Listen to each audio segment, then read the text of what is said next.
क्या कुछ बातें सब निकल कर आई? देखिए,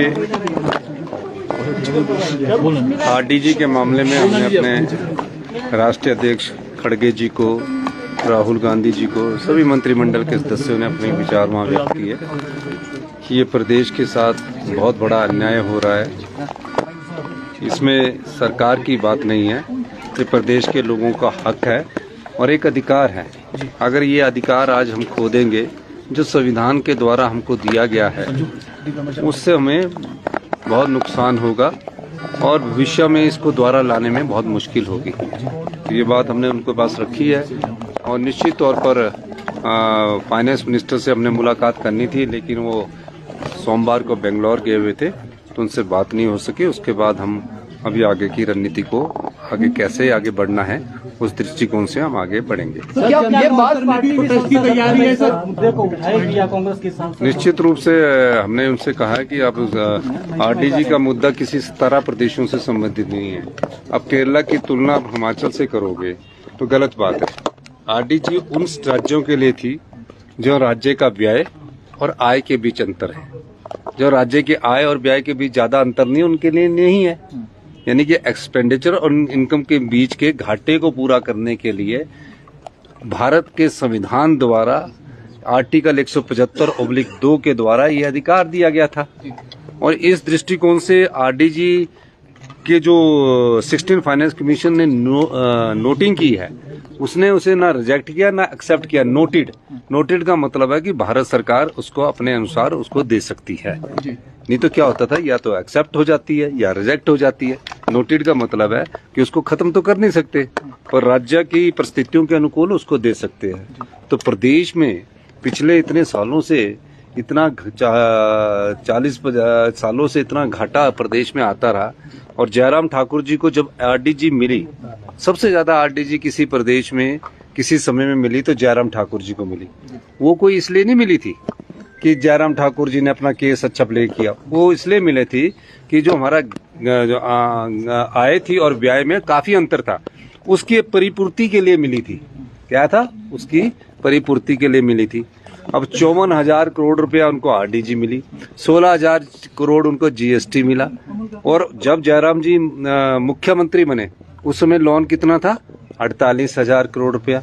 उस 48,000 करोड़ को स्टेबल करने के लिए कि और ज्यादा ये लोन ना लें, उसके बाद उन्होंने 45,000 करोड़ रुपया और लोन ले लिया। और 48,000 करोड़ में से अगर वो आरडीजी और जीएसटी कंपनसेशन सेस जो राज्यों को मिला था उसका अगर वो 20,000 करोड़ भी दे देते तो आज उनका लोन 28,000 करोड़ होता और सरकार जो राज्य है वो डेट ट्रैप में नहीं फंसते। तो ये तो मैंने पहले दिन से कहा है। हमने तो इस प्रदेश को आत्मनिर्भरता की ओर आगे बढ़ाया, आर्थिक कंगाली से आगे ले जाकर सभी लोगों को उनके जो भी अधिकार बनते थे उस चीज को दिया। अब आपने कल कल्पना कीजिए, जिनको 70,000 करोड़ मिल रहा है और जिनको 17,000 करोड़ रुपया मिल रहा है, आंकलन कीजिए ना, आंकलन कीजिए। वो प्रदेश की सरकार को बेहतर चला रहा है। 70 साल से ऊपर सभी कर्मचारियों का हमने एरियर दे दिया। भारतीय जनता पार्टी की सरकारी कर्मचारियों का एरियर 10,000 करोड़ का हम पर छोड़कर चले गए। 76,680 करोड़ रुपए का लोन हम पर छोड़ के चले गए।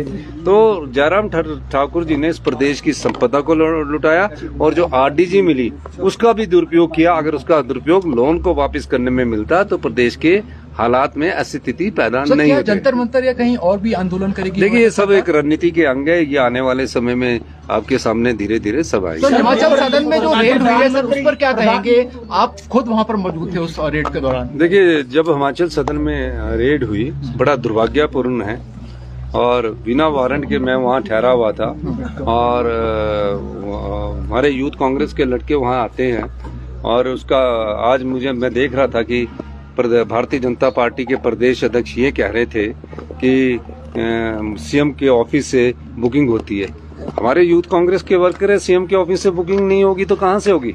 वो कोई किसी पद पर थोड़ी है। तो मैं उनकी बुकिंग करता हूँ और उन्हीं की बुकिंग नहीं करता, आम जनता की भी बुकिंग करता हूँ। पत्रकार महोदय कोई बोलते हैं उनकी भी बुकिंग करता हूँ।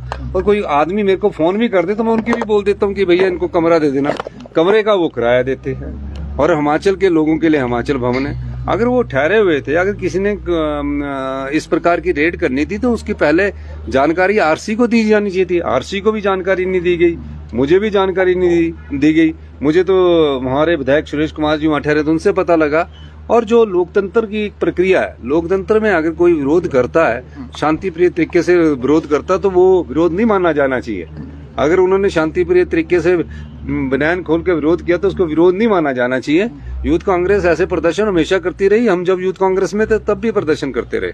उदय भान जी की भी गिरफ्तारी आज हुई है। बड़ा दुर्भाग्य है कि उदय भान जी की और यूथ कांग्रेस के वर्करों की गिरफ्तारी हुई है। ऐसे समय क्या होता था कि उनको सिर्फ चेतावनी देके छोड़ दिया जाता था कि अगली बार आपने ऐसा नहीं करना, लेकिन इस बार ऐसा हुआ है तो ये गलत बात है।